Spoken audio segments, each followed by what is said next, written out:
Hi mga mi! May masabi lang, may mapuntahan lang. Samahan nyo nga kaming maglakbay papuntang Mall of Asia dahil manunod nga tayo ng MIQ Philippines 2025. Kasama ko nga dyan si Miss Binbin at si Miss Silver na lagi nakasuporta sa mga lakad ko. Kaya naman sobrang salamat.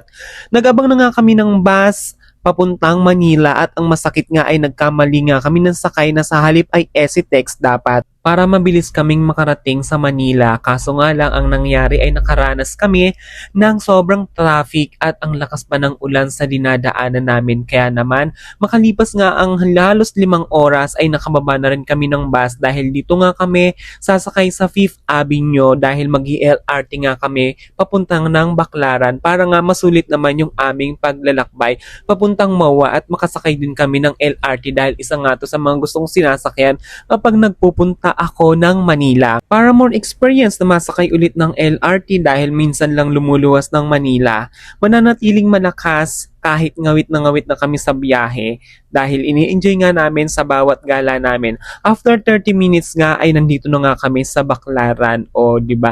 Ganun kabilis ang aming travel. Kaya naman magpapatuloy tayo sa ating paglalakbay papuntang MOA dahil isa ito sa pinakamalaking event na pupuntahan namin this year. At kaya naman pagbaba nga namin ng hagdanan ay ang laki na talaga ng pinagbago. Dating punong-puno ito ng tindahan pero ngayon ang linis na at ang aliwalas na. Kaya naman naglakbay na kami papuntang simbahan para makapagpasalamat sa mga natatamasang ginhawa na dumarating sa atin araw-araw. Pinagsindi ko na rin ng mga kandila ang may mga utang sa akin na nakalimot ng magbayad.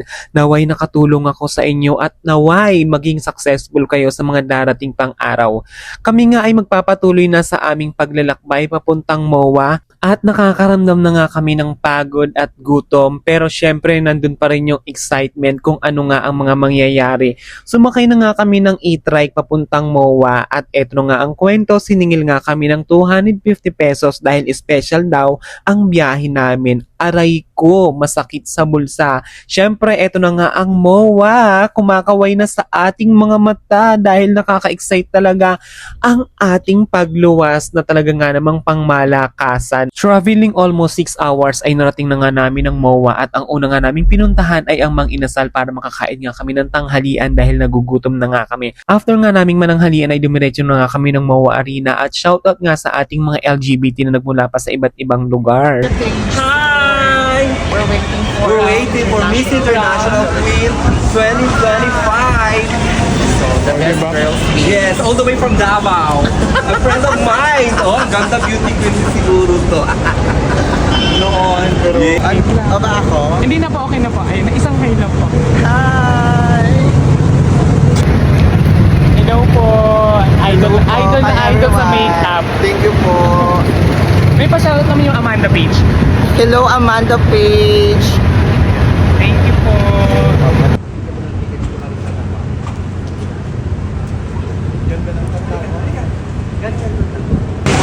Hello everyone! See you later! Hello po! Like and subscribe for Amanda Page! Thank you po. Aga nyo naman? Birdie nyo! Hi po! Miss Jet, Amanda Page. Hello po! At finally, 5 PM ng hapon nag-start na nga magpapasok sa entrance pa lang. Makikita mo na kung sino-sino ang mga kilala at kung sino-sino ang nanggaling sa malalayong lugar at ilan lamang sila sa mga nakita ko dito. Sa ngayon. No.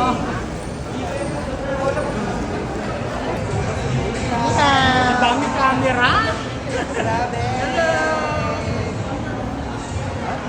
Hi mga mami ko! Shoutout sa inyong dalawa. Naway mag-enjoy tayo sa panonood ng MIQ 2025 at habang naghihintay nga kami dito ay nagpatatak na nga rin kami para pagbukas ng pintuan ay papasok na lang kami dahil sobrang excited na nga ang ating mga kalahi.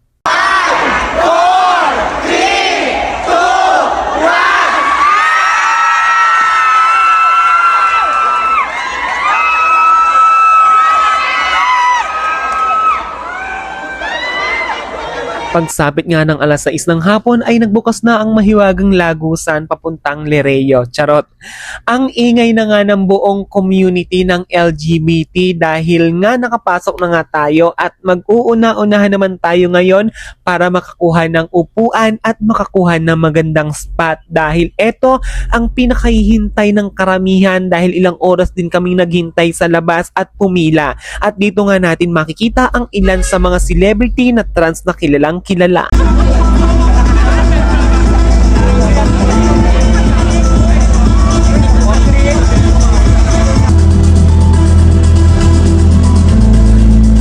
O diba, ilan lamang sila sa mga kilalang trans na nandito at shoutout nga kay Barang Queen. Bali, eto na nga ang gabi na pinakahihintay ng lahat kaya naman shoutout sa ating host for tonight's video. Stage, not just to compete, but to represent a voice, a story, and of course, a truth. And tonight, one of them will rise to wear the crown and go on to represent our country on the international stage in Thailand. Grabe, super duper exciting everybody, and kaya naman tuloy-tuloy ang excitement because we are also streaming live to our viewers all across the nation and around the world. Thank you for joining us on this extraordinary night.